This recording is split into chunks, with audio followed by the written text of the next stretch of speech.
আমরা যোগ্য, সিভিক হব না। মেদিনীপুরের ডিআই অফিসে তালা ঝোলালেন চাকরিহারা শিক্ষকেরা। সোমবার নেতাজি ইন্ডোরে দাঁড়িয়ে মুখ্যমন্ত্রী মমতা বন্দ্যোপাধ্যায় যোগ্যদের পাশে থাকার আশ্বাস দিয়েছেন, কিন্তু তাতে সন্তুষ্ট নন বহু চাকরিহারা। মঙ্গলবার বেলা 12টা নাগাদ মেদিনীপুরের ডিআই অফিসে তালা ঝোলালেন বিক্ষোভকারী চাকরিহারারা। তপ্ত হয়ে ওঠে পরিস্থিতি। মঙ্গলবার স্কুলে না গিয়ে পশ্চিম মেদিনীপুর জেলার শতাধিক শিক্ষক শিক্ষিকা শহর প্রতিবাদ মিছিল ও মানববন্ধন কর্মসূচির আয়োজন করেন। এই মিছিল থেকেই আওয়াজ ওঠে আগামীতে তারাও আরো বৃহত্তর আন্দোলনের পথে হাঁটবেন। যতদিন না তাদের সম্মানের সঙ্গে স্কুলে ফেরানো হবে ততদিন এই আন্দোলন চলবে। জানা গিয়েছে এই মুহূর্তে অফিসের মধ্যেই ডিআই সহ অন্যান্য কর্মীরাও রয়েছেন। ঘটনায় অস্বস্তিতে তারাও। শেষ পাওয়া খবর অনুযায়ী কাউকেই ডিআই অফিসের ভেতরে প্রবেশ করতে দেওয়া হচ্ছে না বা অফিস থেকে বাইরে বার হতেও দেওয়া হচ্ছে না। শেষ পর্যন্ত যে তালাটা খুললো এটা পার্মানেন্টলি কিন্তু তালাটা খুললো না। আমরা ডিআই স্যারকে আমরা যে আবেদন করেছিলাম লিখিতভাবে, উনি আমাদের লিখিত আবেদন আজকে অ্যাকসেপ্ট করেছেন এবং আমাদেরকে তার রিসিপ্ট কপি দিয়েছেন। এবং আমরা ডিআই স্যারকে বলেছি যে কালকে পজিটিভলি আমাদেরকে কিন্তু আমাদের অ্যাপ্লিকেশনের যে সমস্ত আমরা পয়েন্টগুলো বলেছি তার কিন্তু রিপ্লাই চাই। উনি আমাদেরকে আশ্বস্ত করেছেন আজকের মধ্যেই উনি এই কপি উপর মহলে পাঠাবেন এবং কালকে পজিটিভলি উনি আমাদেরকে রিপ্লাই দেবেন।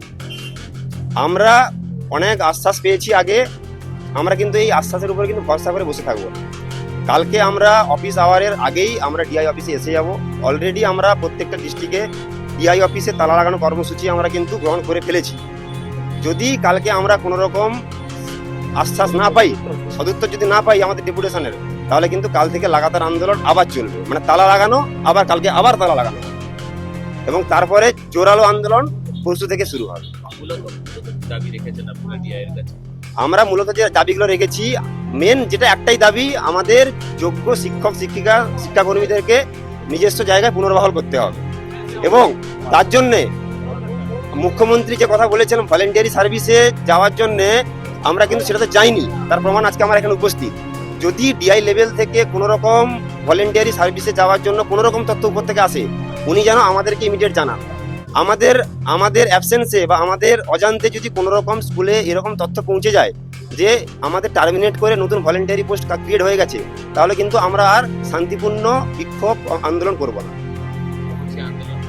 আন্দোলন কিন্তু ধ্বংসাত্মক চরম লেভেলে পৌঁছে, জঙ্গি আন্দোলন হবে, ধ্বংসাত্মক নয়, জঙ্গি আন্দোলন করে ছাড়বো। এবার কোন সরকারি দপ্তর কোন সুরক্ষা থাকবে না। মমতা যে আপনাকে আমরা হুঁশিয়ারি দিয়ে রাখলাম, পরবর্তীকালে আমাদের আন্দোলন মারাত্মক আকার ধারণ করবে। জঙ্গি আন্দোলন করে যে আজকে আমি ম্যাথমেটিক্স কলেজের ছাত্র, যে মাথাতে অঙ্ক করেছি, আমার সহযোদ্ধা একই রকম ম্যাথমেটিক্স গোল্ড মেডেল স্টুডেন্ট, আমরা দুই বন্ধু মিলে কিভাবে বোম মারাতে হয় ও রাজ্যকে কিভাবে সবাই মিলে, এবং আমার সহযোদ্ধারা অনেকেই আছে। সন্ত্রাসবাদী জঙ্গি চা আন্দোলন হয়, কারণ আমাদেরকে আজকে রাস্তায় নামিয়ে দিয়েছে, পেটের খিদায় পড়েছি, মাথার চার নেই। সুতরাং আমাদের মনের যে জ্বালাটা আমরা বুঝতে পেরেছি এবং সবাই বুঝতে পারবে আশা করি দুদিন পর।